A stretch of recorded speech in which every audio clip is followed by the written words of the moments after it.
বাংলাদেশি বংশোদ্ভূত ইংল্যান্ড প্রবাসী ফুটবলার হামজা দেওয়ান চৌধুরী লাল সবুজের জার্সিতে খেলা এখন কেবল সময়ের অপেক্ষা।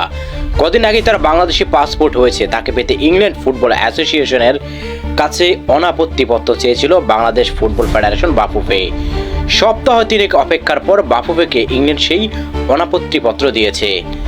বাংলাদেশের ফুটবল ভক্তরা হামজা চৌধুরীকে বরণ করে নেওয়ার অপেক্ষায় প্রহর গুনছেন। এরই মধ্যে এবার বিশ্ব ফুটবলের নিয়ন্ত্রণ সংস্থা ফিফার পেজে উঠে আসলেন হামজা।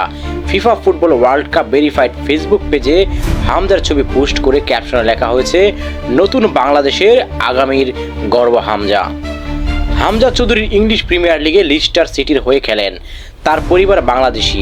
পরিবার ও নিজের ইচ্ছায় বাংলাদেশ জাতীয় দলের হয়ে খেলতে চান তিনি। বাংলাদেশ জাতীয় দলের হয়ে খেলতে প্রথমে প্রয়োজন ছিল পাসপোর্ট। বাফুফে ও তার পরিবার যৌথ প্রচেষ্টায় পাসপোর্ট করেছে। বাফুফে এখন হামজাকে বাংলাদেশে খেলানোর জন্য ফিফার প্লেয়ার স্ট্যাটাস কমিটির কাছে আবেদন করবে। পাসপোর্ট, ইংল্যান্ড ফুটবল অ্যাসোসিয়েশনের অনাপত্তিপত্র চিঠি সহ আরও কিছু কাগজপত্র নিয়ে এই আবেদন করবে বাফুফে।